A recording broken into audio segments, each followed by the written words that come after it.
Hello বন্ধুরা, আজ এমন একটি ভিডিও নিয়েছি আপনাদের সামনে যে আপনারা দেখলে অবাক হয়ে যাবেন যে এয়ারপোর্টে কি এমন ঘটনা হয়। তো চলুন ঘটনাটা কি সেটা দেখে নিই।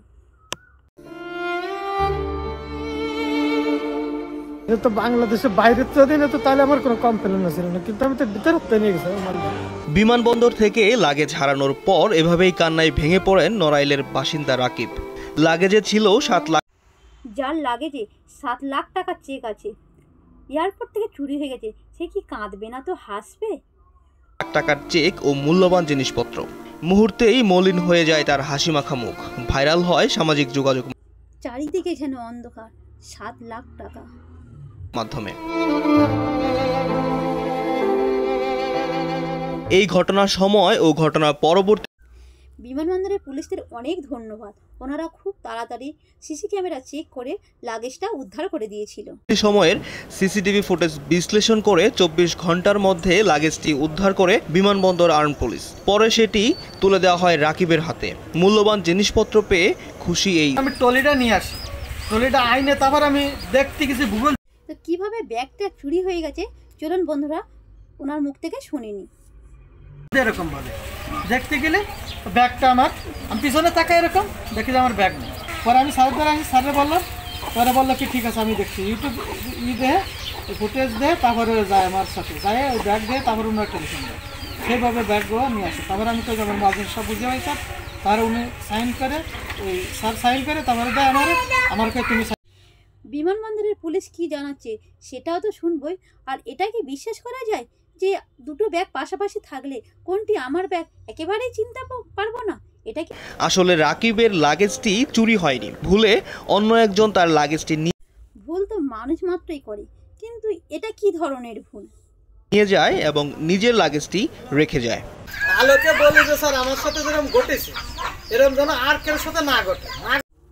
একদমই ঠিক কথা। এটা ওই দাদা ভাইয়ের সাথে ঘটেছে বলে আজকে উনি বুঝতে পারছে এটা যেন কারোর সাথে না ঘটে, তাই এর জন্য কড়া স্টেপ নিতে হবে।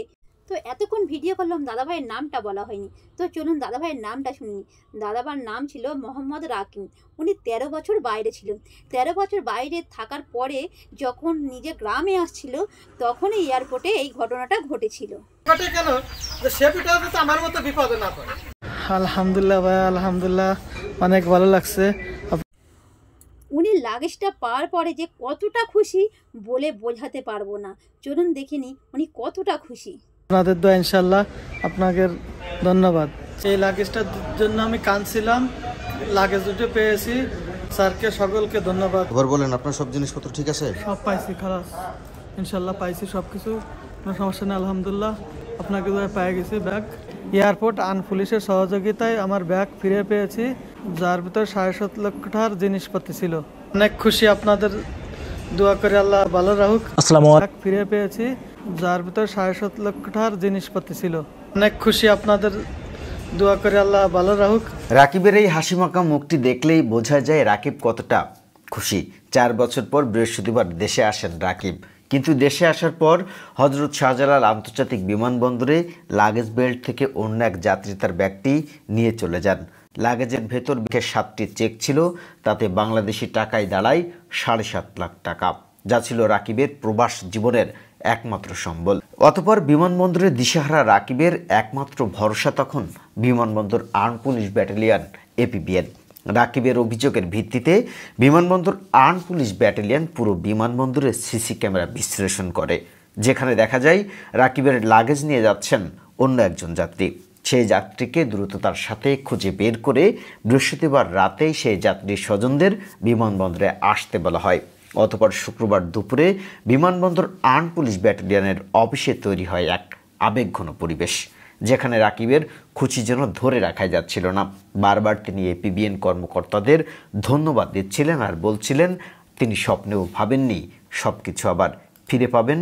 এজন্য রাকিব নতুন এক জীবন পেলেন। 27 তারিখ আমি সৌদি আরব থেকে বাংলাদেশে আসছি। আসলেই আমার ব্যাগ হারিয়ে যায়, হারিয়ে গেলে দুটো ব্যাগ পাই, হাত ব্যাগটা আমি পাই না। রাকিবের লাগেজটি উদ্ধার হওয়ার পর বিমানবন্দর আর্ম পুলিশ ব্যাটালিয়ন এপিবিএনের কাছ থেকে রাকিব বুঝে নিচ্ছেন তার লাগেজটি। সেসব মাল জিনিস বুঝে পাইছি, কোনো সমস্যা নেই আলহামদুলিল্লাহ। আর কোনো সমস্যা না, আমার সব কিছু বুঝে পাইছি। ঘটনা হচ্ছে আমার বাবা ঘটনাটি কি ঘটেছিল সেটা দেখব, আর ব্যক্তি পেয়ে গেছে আর ব্যক্তি কে পেয়েছে বা কে নিয়ে গেছিলো ভুল করে সেই দাদাভাই কি বলছে সেটাও শুনবো। তো চলুন বন্ধুরা, পুরো ভিডিওটা দেখতে থাকুন। বলছিল যে উনি বাড়িতে ওনার হঠাৎ করে ভিতর থেকে ফোন দেওয়া বলে ওনার ব্যাগ হারানো গিয়েছে। তো উনি নাকি এখানে বলছিল যে আমার ব্যাগ হারানো গিয়েছে। উনি অনেক আধা ঘন্টা পর্যন্ত ভিতরেও ছিল। তারপরে আমরা বাসায় যাওয়ার পথেই ওখান থেকে ফোন দিয়েছে যে আপনার ব্যাগটা পাওয়া গেছে, আপনি যে ব্যাগটা নিয়েছেন ওটা আপনার না। আমি ওনার ব্যাগ ওনাদেরকে বুঝিয়ে দিয়েছি। এই ক্ষেত্রে পুলিশ কি বলছে চলুন সরাসরি শুনে নিই। যাত্রী রাকিব 27শে জানুয়ারি বিকাল 4টার দিকে BG 4040 ফ্লাইটে, যেটা সৌদি আরবের রিয়াদ থেকে আসে, এই ফ্লাইটে ঢাকায় এসে অবতরণ করেন এবং ঢাকায় এসে অবতরণ করার পর উনি লাগেজ এরিয়া থেকে ওনার লাগেজগুলো কালেক্ট করার চেষ্টা করেন। এই সময়ে তার যে হ্যান্ড লাগেজটি ছিল এবং তার সাথে একটি পলিব্যাগ ছিল, এই দুটি আইটেম তিনি আসলে তার বেল্ট এরিয়া থেকে তিনি হারিয়ে ফেলেন এবং তিনি হন্তদন্ত হয়ে আমাদের এখানে একেবারে আবেগে উদ্বেলিত অবস্থায় আমাদের অফিসে আসেন এবং আমাদের কাছে এসে তিনি তার অভিযোগটি জানান যে তার এখানে তার পুরো প্রবাস জীবনের যে সঞ্চয় প্রায় 7.5 লক্ষ টাকার মতো চেক রয়েছে এখানে, যে চেকগুলো উনি এখন যদি হারিয়ে ফেলেন এবং উনি এমন একটা অবস্থায় এসেছেন, দেশে ফিরে এসেছেন, উনি হয়তো আর সৌদি আরব যেতেও পারবেন না, তো তার এই চেকগুলো যেন আমরা তাকে উদ্ধার করতে সহযোগিতা করি। উনি আমাদের কাছে হেল্প চান। আমরা আনুষ্ঠানিক অভিযোগ পাওয়ার পরেই আমরা সাথে সাথে এটা গুরুত্ব সহকারে তদন্ত করে দেখি। আমরা সিসিটিভি ফুটেজ বিশ্লেষণ করি। সেখানে আমরা একজন সহযাত্রী বলবো না, তারই ফ্লাইটের আরেকজন যাত্রীকে আমরা শনাক্ত করি, যিনি তার ব্যাগটি নিয়ে যাওয়া অবস্থায় আমরা দেখতে পাই। যখন এই সিচুয়েশনটা আমরা দেখি তখন আমরা আমাদের ইন্টেলিজেন্সের মাধ্যমে এবং ইমিগ্রেশন পুলিশের সহায়তায় আমরা ওই যাত্রীর পরিচয় উদ্ধার করি এবং তার ফোন নাম্বারটি উদ্ধার করি। ফোন নাম্বারের সাথে আমরা তখন যোগাযোগ করি যাত্রীর সাথে, যাত্রী নিজেও স্বীকার করেন যে এই ধরনের একটি ঘটনা ঘটেছে, কিন্তু তৎক্ষণাৎ 27 তারিখেই উনি আসলে তখন আর এয়ারপোর্টে আসতে চাননি, কারণ হচ্ছে উনি বাড়ির দিকে অনেক দূর এগিয়ে গিয়েছিলেন। আমরা বলেছিলাম যে আপনি রাতে অথবা আগামীকালকে সকালবেলা লাগেজটি নিয়ে আসুন, আপনার যে লাগেজটি আপনি ভুলক্রমে ফেলে গিয়েছেন সেটাও এয়ারপোর্টে সংরক্ষিত আছে, আপনি আপনার লাগেজটি কালেক্ট করুন এবং যাত্রী রাকিবের যে লাগেজটি আছে সেই লাগেজটি দয়া করে আমাদেরকে ফেরত দিয়ে যান। যাত্রী আমাদেরকে তার পরদিন তার কথা অনুযায়ী তিনি আমাদেরকে যে কথা দেন সেই কথা অনুযায়ী তার পরদিনই দুপুরবেলা তিনি এয়ারপোর্টে এসে আমাদের কাছে লাগেজটি বুঝিয়ে দেন। এরপরে আমরা দুই যাত্রীর উপস্থিতিতেই আমরা রাকিব সাহেবের কাছে তার লাগেজটি বুঝিয়ে দিই এবং রাকিব সাহেব লাগেজে তার যা অবস্থায় যা ছিল, যে সকল প্রোডাক্ট ছিল এবং যেই চেকগুলো ছিল প্রত্যেকটি পুঙ্খানুপুঙ্খভাবে বুঝে পান এবং বুঝে পেয়ে তিনি সন্তুষ্ট চিত্তে এয়ারপোর্ট পুলিশ অফিস ত্যাগ করেন। একটু বলতে চাই এখানে যে এই যে ঘটনাটা, এটাকে অনেকেই বলছেন যে যাত্রীর লাগেজ চুরি হয়েছে। যাত্রীর লাগেজটা আসলে চুরি হয়নি। আমাদের প্রবাসী ভাইয়েরা যখন দীর্ঘদিন যাবৎ বিদেশে থেকে বাংলাদেশে ফিরে আসেন, অত্যন্ত পরিশ্রান্ত অবস্থায় থাকেন, বাইরে তাদের পরিবার পরিজন অপেক্ষা করছে তাদেরকে দেখার জন্য, তারা অনেকটাই ইমোশনাল থাকেন। অনেক সময় তারা আর লাগেজও অনেক সময় দেখা যাচ্ছে একটা লাগেজ আরেকটার দেখতে একই রকম হওয়ার কারণে যাত্রীরা অনেক সময় ভুল করে ফেলেন। তো বন্ধুরা, এক্ষেত্রে আমিও অনেক ভুল করেছি, কারণ প্রথমেই যেটা চুরি বলছিল ওটা চুরি না, ওটা ভুলবশত হয়ে গেছে। আর আরেকটার জন্য ধন্যবাদ জানাচ্ছি, যেটা লাগেজটা ফিরিয়ে দেওয়ার জন্য, কারণ এই মানে এখনকার দিনে এইসব মানুষ পাওয়াও খুব দুষ্কর, যে অত টাকা জিনিস পেয়ে সেই জিনিসটা ফিরিয়ে দিয়েছে, তার জন্য অনেক দাদাভাইয়ের কাছে ধন্যবাদ। আর সরিও চাচ্ছি মন থেকে প্রথমে চুরি বলার জন্য। ভুল করে হয়তো দেখা যাচ্ছে আরেকজনের লাগেজ নিয়ে যাচ্ছেন, প্রত্যেক লাগেজ যখন এরকম নিয়ে যান, কিন্তু পরবর্তীতে দেখা যায় এটা আমরা যে কোনোভাবেই হোক আমরা যাত্রীর পরিচয় উদ্ঘাটন করি। যদি আমরা ঠিকানা না পাই, আমরা দরকার হয় যাত্রী যে গাড়িতে যাচ্ছেন সেই গাড়ির ইনফরমেশন নিয়েও আমরা চেষ্টা করি যে এই লাগেজটা যেন সঠিক যে যাত্রীর লাগেজ তিনি যেন ওই লাগেজটি ফেরত পান। এখানে চুরির কোনো ঘটনা আমি বলবো না কখনোই।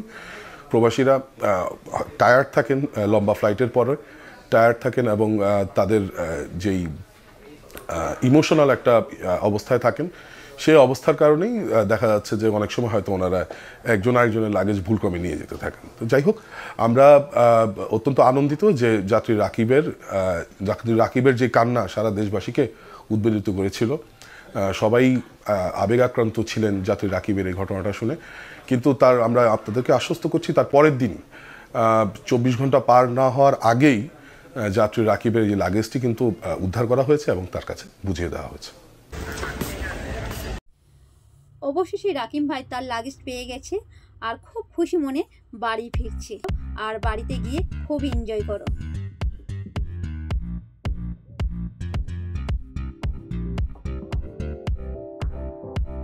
তো বন্ধুরা, ভিডিওটা কেমন লাগলো কমেন্ট করো। প্রথমে দুঃখে ছিলাম, এখন খুব খুশিতে আমিও বিদায় নিচ্ছি। নমস্কার, টাটা।